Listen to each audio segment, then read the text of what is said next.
네, 별이 빛나는 밤의 특별한 종목 별밤아씨 김세영입니다. 네, 오늘 수요일장이었습니다. 오늘도 빨간불을 켰는데요. 기분 좋은 시장 속 어떤 전략을 임해봐야 될지 오늘은요 MBN골드 한규수 매니저와 함께하겠습니다. 어서 오세요. 예, 안녕하십니까. 네, 오늘도 좀 시장이 기분 좋은 흐름을 이어가고 있는데 그쵸. 항상 박스권이다라고 말씀하셨잖아요. 그 시야 아직도 유지 중이신가요? 이 박스권 시세는 뭐 쉽게 네. N시간에서는 뚫리기가 쉽지 어. 않아요. 상방으로도 그렇고 하방으로도 뚫리기가 굉장히 쉽지 않기 때문에. 아직도 상승 모멘텀이 없는 거죠? 그렇죠. 일단은 그래서 지수가 이제 상방으로 뚫릴 때는 그때부터 시장이 오르는 것보다 이렇게 보시는 게 좋겠고, 네. 만약에 박스 하단이 뚫리게 되면 그때는 우리가 현금을 좀 확보하시고 경계를 좀 많이 하셔야 됩니다. 네. 그래서 지금은 아직은 박스 상단과 하단이 지지를 받고 있는 상태이기 때문에 아직은 박스권 장세가 계속 진행이 된다. 이렇게 보시는 게 좋을 것 같습니다. 네, 박스권 장세에서는 정말 종목 선택이 중요한 것 같은데 오늘 또 리뷰 궁금하신 분들 많으실 것 같아요. 왜냐하면 첫 번째 종목이 한국가스공사이기 네. 때문인데요. 지금 가파른 우상향 곡선을 그리고 있어요. 52주 신고가를 또 돌파해 나가고 있는데 이제 수소 핵심 기업으로 떠오르고 있잖아요. 그렇죠. 지금 일단 또 이제 목표가를 터치했는데 네. 이제 재미없던 유틸리티 주에서 이제 또 수소주로 태어났잖아요. 그쵸. 더 갈 수 있을까요? 더 가야 될 종목이에요. 네. 뭐 지금 당장 곧바로 갈지 그쵸. 내지는 좀 쉬었다 갈지는 더 봐야 되겠습니다만 정말 가야 되는 종목이고요. 어. 지금 현재 이제 수소 관련주들이 하나씩 부각이 되고 있는데 모든 종목이 다 갖고 있지는 않습니다. 하지만 그 안에서 그러니까 최근에 이제 섹터별로 보시더라도 반도체라든가 뭐 2차 전지라든가 또 수소라든가 섹터별로 보더라도 그 안에서 종목군들이 혁혁한 성장성이 있는 종목을 중에서 선별적인 반등이 나오고 있어요. 그래서 일단 한국가스공사 같은 종목군들은 실적 대비 저평가된 상태에다가 실적이 호전되고 수소 산업 성장에 따른 수혜주로 부각이 되는 종목이기 때문에 중장기적인 성장 가치가 분명히 있는 종목으로 보시면 될 것 같고요. 네. 오늘 주가가 이제 신고가를 기록하면서 이제 강세가 나오고 있는데 차트를 길게 늘겨보게 되면 주가가 빠른 속도로 올라간 종목은 아닙니다. 아주 완만하게 올라간 종목이에요. 그랬던 종목이 이제 상승 기울기가 가파라지고 있는 이런 형태입니다. 그래서 목표가를 타치했다는 얘기는 시세 분출이 이제 시세가 본격적으로 진행될 가능성이 높다라는 그런 의미가 되기 때문에 이 종목에 대해서는 아직도 중기적인 반등 가능성이 있습니다. 약간의 눌림목이라든가 이런 것보다는 아직은 좀 더 시각을 멀리해서 우리가 수익을 좀 더 극대화해 볼 수 있는 그런 종목으로 보시면 되겠습니다. 네, 한국가스공사 미리미리도 잘 잡은 것 같아요. 수익 내신 분들 축하드리고요. 그리고 저희 포트 안에 위드 코로나 관련주가 많잖아요. 네. 지금 5개 정도 있는데 그중에 파라다이스 한번 볼까요? 네. 오늘 NH투자증권에서 목표가 상향하는 리포트가 나오고 외국인이 정말 대량으로 쓸어 담아갔거든요.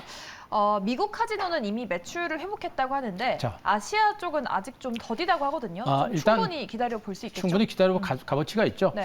지금은 제가 이제 이 리드 코로나 관련주들 그리고 이제 리오프닝 관련주들에 대한 관심들을 높이자라는 그런 얘기를 많이 말씀드리고 있는데 네.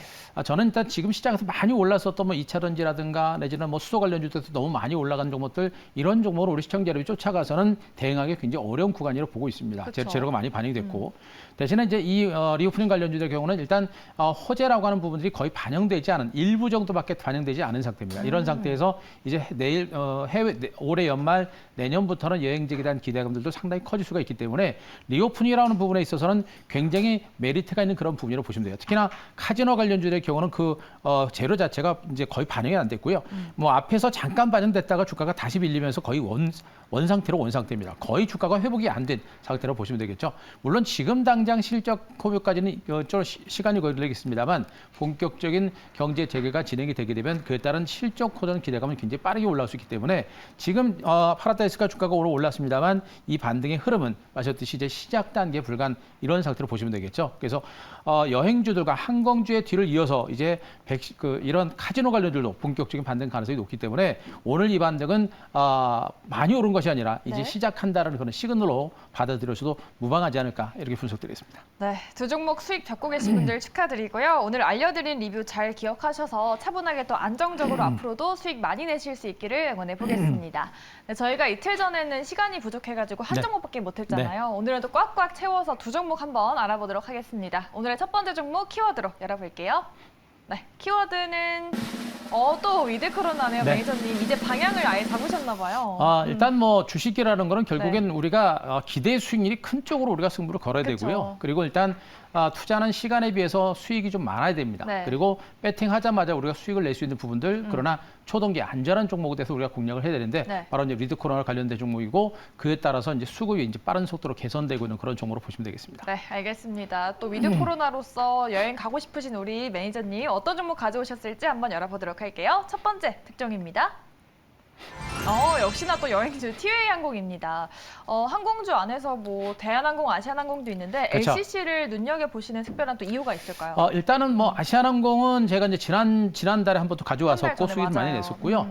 이제 이 저가 항공사들은 상대적인 어떤 지금 현재 기존의 항공사라든가 저가 항공사 역시 또 재무구조라든가 수익구조가 기술적으로 안 좋은 건 마찬가지입니다. 그러나 여행 재개가 이제 본격적으로 진행이 되게 되면 네. 올해 저가 항공사를 중심으로 한 실적 턴어라운드 속도가 굉장히 빠르게 가파르게 진행될 수 있는 그런 가능성이 높죠. 여기다가 티웨이 항공은 상대적인 가격이 메리트가 있는 부분이고 또 지난번에도 한번 가져와서도 단기간에 수익이 많이 냈듯이 이런 후발주자들의 시세가 나올 때는 굉장히 빠른 속도로 이제 움직이는 경우가 굉장히 많습니다. 근데 국내선보다 국제선이 좀 먼저 열릴 가능성이 있지 않을까요? 일단 국내선에서는 이미 조금씩 이제 영을 좀 많이 가고 있어요. 국내적으로는 많이 가고 있습니다만 국제선이 열려야 이런 어떤 저가 항공사들의 수익이 많이 개선될 수 있겠죠. 그쵸. 그래서 국제선이 열리기 전에 시세가 먼저 움직인다. 그러니까 여행 재개가 시작이 되기 전에 주가는 먼저 움직인다는 측면을 보게 되면 네. 우리가 이제 좀 봐야 될 것 같고요. 자, 가장 중요한 게 지금 이제 우리나라 백신 접종률이 이제 1차 접종률이 67.3%, 2차 접종률이 40%를 넘어섰습니다. 오. 이렇게 되게 되면 백신 접종률이 높아지면서 여행지에 대한 기대감은 커질 수밖에 없는 것이고요. 네. 정부에서는 10월 말까지 2차 접종률 70% 달성을 목표로 하고 있기 때문에 백신 수급이 원활하기 때문에 목표 달성은 원활할 것으로 일단 기대를 좀 해볼 수가 있을 것 같습니다. 여기다가 덴마크를 비롯한 일부 유럽 국가들이 이제 봉쇄를 완화하고 위드 코로나를 본격적으로 시작을 하고 있는 하나의 과정이 진행되고 있습니다. 우리나라뿐만 아니라 해외 쪽에서 본격적으로 위드 코로나가 시작이 되고 있는 그런 모습이기 때문에 현재 구간에서 우리나라도 이제 본격적인 위드 코로나가 시작될 수 있는 가능성이 높다. 그 기대감이 시장에 주가에 먼저 반영되고 있고요. 실질적으로 어제 그저께 하나 투어죠. 하나 투어가 이제 전 직원을 중심으로 해서 본격적인 정상 근무를 시작을 한 상태입니다. 그래서 백신 접종 확대가 진행되면서 하나 투어가 정상적인 근무를 시작하면서 해외 여행 재개를 서서히 준비를 하고 있는 부분을 보게 되면 여행 재개는 시작될 가능성이 높다라는 것이고요. 여행을 시작할 때 항공사를 먼저 거치고 나서 항공사에서 그다음에 바로 이제 여행사죠. 여행사에서 바로 항공사 쪽으로 이제 주문이 들어가게 됩니다. 그래서 항공주들의 경우는 그동안 여행주들에 비해서 주가가 못 올랐고 네. 티웨이 항공 같은 이런 저가 항공사들의 시세는 거의 못 올랐기 때문에 이런 종목이 나중에 움직일 때는 굉장히 탄력이 좀 붙을 수 있는 가능성이 높은 그런 종목으로 보시면 되겠습니다. 진짜 그런 의미에서 좀 성장주일 수도 있는 주식인 것 같아요. 포트에 하나 정도는 좀 넣어줘야 될 것 같은데 티웨이 항공은 전고점이 5,000원대입니다. 전고점 돌파할 수 있을까요? 일단 본격적인 여행지 시작되면은 네. 고점 돌파 가능성은 충분히 있다고 봐요. 일단 우리가 지금 이 항공주라든가 여행주라든가 이 리포닝 관련주에 대해서 우리가 관심을 가져드리는 이유는 뭐냐면 네. 여행 재개가 시작이 되게 되면 항공주라든가 여행사들의 실적이 지금은 적자입니다만 앞으로 실적이 사상 최대를 경신할 가능성이 높다라는 그쵸. 그런 겁니다. 그런 기대감이 있는 것이고요. 그래서 여행 재개가 시작이 되면 주가가 고점을 돌파할 수 있는 가능성이 높아요. 현재 1차적인 반등 후에 기간 조직이 나타났었죠. 이렇게 기간 조직이 나오고 있고 중간 바락을 가지고 이제 2차 반등이 이제 시작되는 과정입니다. 여기서부터 반등이 시작이 되게 되면 직전 고점을 넘어가는 N자 상승 패턴이 나올 수 있고요. 주봉상으로도 중기적인 반등이 나올 수 있는 그런 가능성이 매우 높습니다. 그래서 현재 구간은 2차 반등이 시작되는 구간이기 때문에 우리가 이 구간에서 우리가 매집을 해볼 만한 종목이고요. 자, 1차적인 목표가는 그래도 일단 4,500원 정도까지 목표치를 잡아보겠습니다. 현 구간에서 장대 항목이 세워지고 추가적인 반등 여부가 나오는지가 중요한 부분이기 때문에 4,500원 선 달성이 일단 필요합니다. 4,500원 달성하게 되면 중기적인 반등이 시작됐다라는 그런 의미로 보시면 될 것 같고요. 자, 손절가는 3,400원 제시되겠습니다. 네, 그동안 또 해외에 나가지 못했던 보복 소비가 더해지면 또 실적 개선도 더해질 것 같습니다. 포트에 또 하나의 위드 코로나 수혜주가 이렇게 더해지게 됐습니다.